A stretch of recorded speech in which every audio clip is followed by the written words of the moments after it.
for the heroic Civil War charge in which many of them laid down their lives for freedom. We are on the march to Fort Wagner to storm it.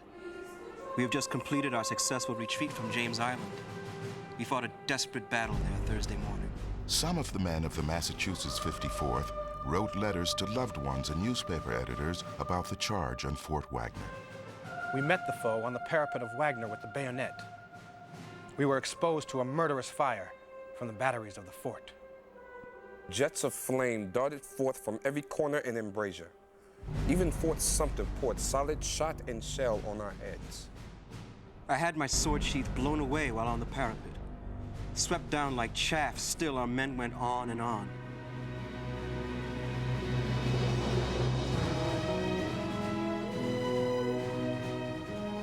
These soldiers had a sense that they were in the midst of making history, that something momentous was happening here, and that they were a part of that. The regiment's 26-year-old leader, Colonel Robert Gould Shaw, was putting his abolitionist beliefs on the line. The color bearer of the state colors was killed on the parapet. Colonel Shaw seized the staff when the standard bearer fell, and in less than a minute after, the colonel fell himself. Our total loss cannot be positively ascertained. It was placed about 300 killed, wounded, and missing. July 18, 1863, the terrible and bloody day placed monumental proof before the entire nation. Black soldiers could, would, and did fight for their country. Militarily, I think it was foolish. I don't think they could have won that.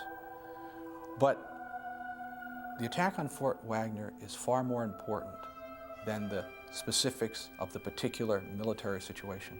It was the thing which made it known the willingness of African Americans to die if necessary for this cause. But hundreds of men in the Massachusetts 54th did not die at Fort Wagner. God has protected me through this, my first fiery, leaden trial, and I do give him the glory and render my praises unto his holy name. For these black soldiers, another dangerous battle for freedom awaited, this time their own. To win it, they would have to raise their voices as bravely as they did their guns and call upon the mightiest weapon of all, the truth. Although most of these men would never have considered themselves philosophers in the grand sense of that term, what we see here is reflected in their letters, people who saw themselves as the conscience of the nation. The decimated Massachusetts 54th did not return from Fort Wagner to a hero's welcome in the summer of 1863. Instead, they confronted prejudice, heartbreak, and a humiliating dispute over pay. Now, it seems strange to me that we do not receive the same pay and rations as the white soldiers. Do we not fill the same ranks? Do we not cover the same space of ground? Do we not take up the same length of ground in a graveyard as others do? The ball does not miss the black man and strike the white, nor the white and strike the black. By law, black Americans were not counted as citizens, so by law, black men in the Union Army would only receive pay as laborers, though they served as soldiers. It was more than about money. It was about the kind of insult that you convey when you say to a person, we're asking you to give your life for half the money that we're paying somebody else to give his life for. Now the plan is to inveigle the black man into the service by false pretenses, and then make him take half pay. If he don't take half pay and behave himself, as a vendor of religious tracts down here said, shoot him. In early August 1863, 2.5 weeks after the charge in Fort Wagner, the Massachusetts 54th was forced to defend its right to equal pay. Last Wednesday afternoon, the companies were all formed in line in their respective streets when Colonel Littlefield addressed each company to this effect. I have been requested by the paymaster to say that if the men are ready to receive $10 per month as part pay, he will come over and pay the men off. He then said, all who wish to take the $10 per month, raise your right hand. And I'm glad to say not one man in the whole regiment lifted a hand. Too many of our comrades' bones lie bleaching near the walls of Fort Wagner to subtract even 1 cent from our hard-earned pay. Most of the soldiers that fought in this war came from the bottom of America's economic ladder. So for these people to refuse to take pay that was inferior pay was a monumental sacrifice. There are men in this regiment who have respectable families that have been torn to pieces and driven to beggary. It is hard to bear. In September 1863, Corporal Henry Gooding took an extraordinary step, writing a letter to President Abraham Lincoln and voicing the indignation of many thousands of black Civil War soldiers. Your Excellency will pardon the presumption of a humble individual like myself in addressing you, but the earnest solicitation of my comrades in arms is my excuse for placing before the executive head of the nation our common grievance. When the war trumpet sounded o'er the land, when men knew not the friend from the traitor, the black man laid his life at the altar of the nation, and he was refused. When the arms of the Union were beaten in the first year of the war, again the black man begged the privilege of aiding his country in her need, to be again refused. And now he is in the war. And how has he conducted himself? Let their dusky forms rise up out of the mires of James Island and give the answer. Let the rich mold around Wagner's parapets be upturned, and there will be found an eloquent answer. Obedient and patient and solid as a wall are they. Now, Your Excellency, we have done a soldier's duty. Why can't we have a soldier's pay? Corporal Gooding's letter went unanswered, but from another quarter came a shocking message. The regiment's brigade commander, Colonel James Montgomery, took a hard line on the pay dispute. Colonel Montgomery had those in camp drawn up in line and addressed them as follows. You ought to be glad to pay for the privilege to fight.